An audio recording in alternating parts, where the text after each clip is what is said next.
Good morning, all. So, we have completed with our integrated and half-life time period of first order and zero order reaction, right? So, now we will do this topic, that is pseudo order reactions, and after that, we will discuss some of the numericals regarding the topic which we have covered.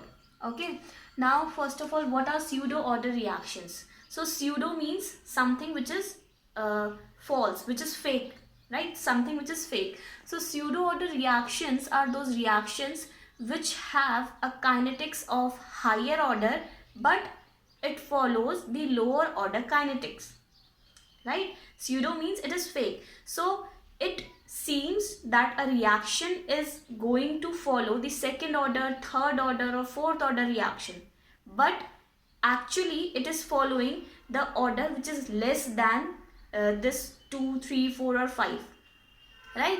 So a pseudo order reaction appear to be higher order, but actually it is of the lower order kinetics, right? So this is the pseudo order reaction. Now we have to study about the pseudo first order reaction. So in first order means that if the reaction appears to be of higher order, that means it appears to be of second, third or fourth order, but in actually it is of the first order reaction. So that means pseudo first order. It is appearing to be second order, but actually it is following the first order kinetics, right? So let us understand with this an example. So suppose we are taking the example of hydrolysis of ethyl acetate. There are a number of example of pseudo first order reaction which are related with the hydrolysis only. Why? Because in hydrolysis the amount of water is kept to be constant. Now why we are keeping the water amount constant? So let us understand this with an example. Now what is ethyl acetate? So as we know that acetate is CH3COO negative, that is acetate, and ethyl means C2H5. So ethyl acetate is CH3COO C2H5. Now we have to do hydrolysis of this, that means plus H2O hydrolysis, right? And it will produce acetic acid CH3COOH and ethanol C2H5OH, right? Now we'll understand that how the water is kept constant here. So suppose at time t is equals to 0, the concentration of ethyl acetate be 0.01 mole, right? Now we are considering the concentration of ethyl acetate to be 0.01 moles initially and 10 moles of water. That means we have a reactant which is in excess, that is water, and initially product is not formed, that is 0 moles, right? Now what happened at time t, any time t? Now what will happen? Suppose now this 0.01 mole is finished, so here is 0. Now this is completely consumed in a reaction, right? So this is completely consumed, and how much this will be used? So this reaction is already balanced. That means 1 mole of ethyl acetate will consume 1 mole of water and produce 1 mole of acetic acid and 1 mole of ethanol, right? So this is already balanced. Now 1 mole means this mole of amount is consuming. That means 0.01 mole of water is consumed. So how much we are left with? So we are left with 9.99 moles, right? 0.01 consumed, 0.01 mole of water, and how much it is formed? So acetic acid is 0.011 and 0.01, right? So this much is consumed, this much is consumed, and this much is formed, right? Now if you look at the concentration of water, initially it is 10 moles, and after the completion of this it is 9.99 moles. So is there a very big change in the concentration? No, this is 10 and this is 9.99. This can be written as 10, approximately that can be written as 10 also. So this, if we see the reaction rate, so we will see that rate of reaction rate is equals to K, and we have two reactants. That means it is depending on CH3COO C2H5 and H2O. Right? We only know that initially it is depending on this concentration raised to the power x and raised to the power y. But after experimental determination, it is found that this reaction rate is only dependent upon this concentration, that means concentration of ethyl acetate. Right? And from this experiment, we are able to know that why the water is kept constant here. Right? So as the concentration of water is not getting altered in this reaction, that's why the concentration of water is kept constant. So pseudo first order reaction, it is appearing to be of second order, but it is of first order reaction. That means raised to the power 1 and water raised to the power 0. That means raised to the power 0, that this reaction is independent of the concentration of water due to the concentration of water is not altered that much. So that means we are keeping the water as constant. Okay. Now consider another example again of hydrolysis, that is hydrolysis of cane sugar. Now cane sugar has a formula of C12H22O11. Hydrolysis means in presence of water. So cane sugar in presence of water will produce C6H12O6 plus C6H12O6. One is glucose and another is fructose. Both have the same molecular formula but have difference in their structure. Okay, so in this you can also see that there are two reactants. That means it seems to be of second order.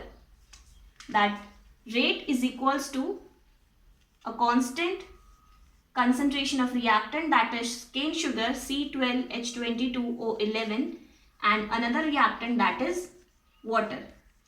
But experimentally it was found that again the water does not alter the rate of reaction. That means this raised to the power 1 and this raised to the power 0. So we can write that rate is equals to a constant K and concentration of reactant, that is cane sugar, and raised to the power 1. So this is the rate of this reaction. So by seeing it is appearing to be of second order, but after experimental determination it was found that it is of a first order kinetics. So these are some examples of pseudo first order reaction. Now we will discuss some of the numericals regarding the topics which we have completed till now. Now in this question we have given a reaction, that is 2N2O5 nitrogen pentoxide will produce 4NO2 plus O2. Right? And in this reaction the rate of formation of NO2, that means this product, is given that 2.8 into 10 to the power minus 3 molar per second. Molar is concentration per second, right? Now we have to calculate the rate of disappearance of N2O5. As N2O5 is a product, that means it is disappearing. So we have to calculate this. Now rate of reaction, we know that how to write a rate of reaction. That means concentration per unit time and stoichiometric coefficients are written in the denominator, and if it is a reactant there is a minus sign, right? For product again 4 will be 1 by 4 concentration per unit time, then product concentration per unit time, right? Now what is given in the question, that rate of formation of NO2, that means this rate of formation is given this much. Now we have to calculate rate of disappearance, that means we have to calculate this part. So it is easier, equate these two, and we have it is given in the question the value of this, so it is easy to calculate, right? Compare these two, then put the value of this here, and this 2 will be multiplied here. Normal mathematics, 2 will multiplied here, that means multiply by 2.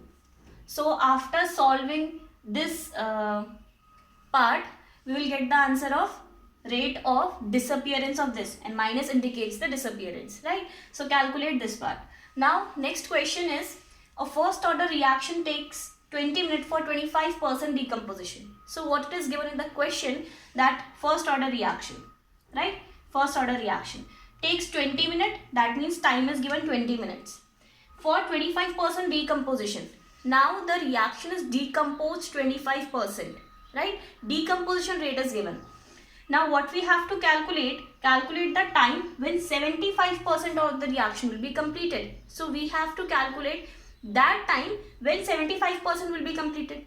So according to first order, we know the formula of the first order reaction is K is equals to 2.303 by T log initial concentration of reactant upon final concentration of reactant. Now the concentration is given in the percent. That means 25% decomposition, 75% completion. So how much will be the initial amount? So initially it was 100%.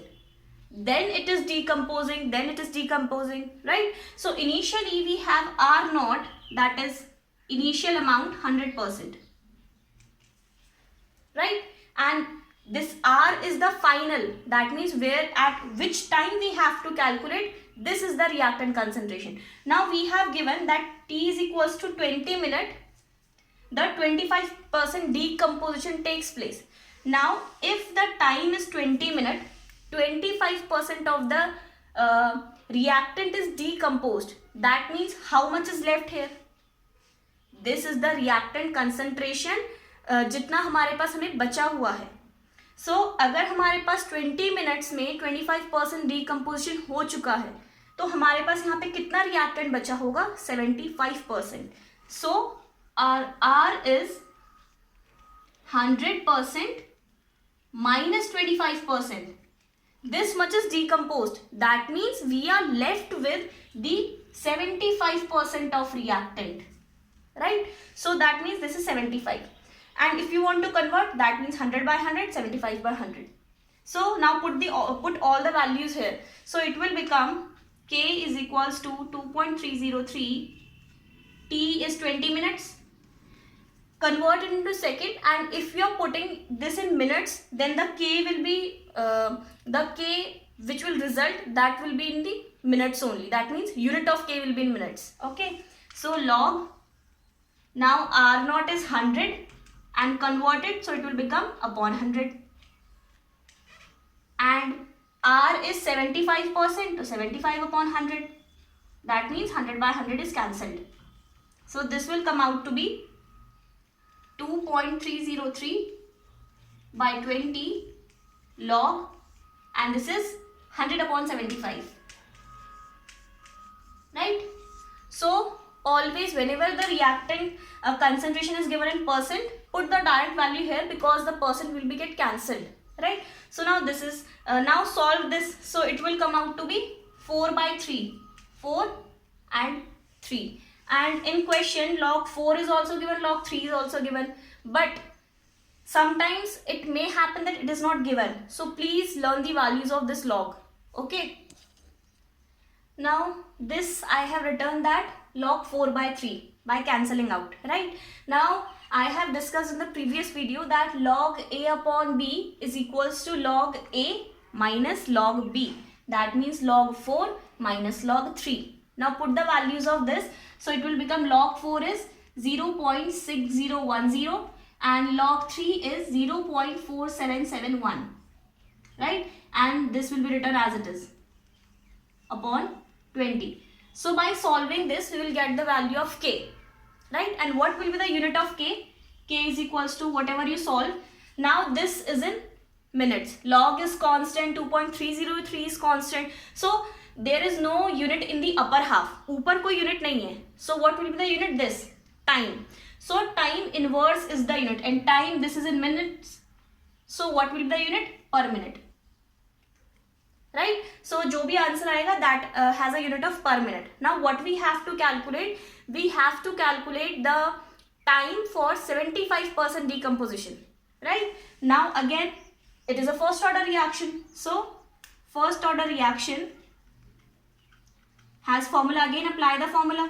first order, K is equals to 2.303 by T log initial concentration of reactant upon final concentration. Now we have calculated the value of K, what we needed, right? Because अगर हम एक particular reaction की बात कर रहे हैं, so rate constant will be same. For a particular reaction, the rate constant will be same. So we have calculated this value, whatever be the value. Shift the K here.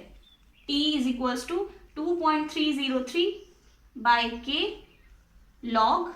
Now K can be used from here, right? Now what will be the value of this? Now again R naught. So R naught is again initial concentration. That means again 100. I am now I am direct putting 100 by 100 will be cancelled from this नीचे वाला part, right? And now what is the final concentration?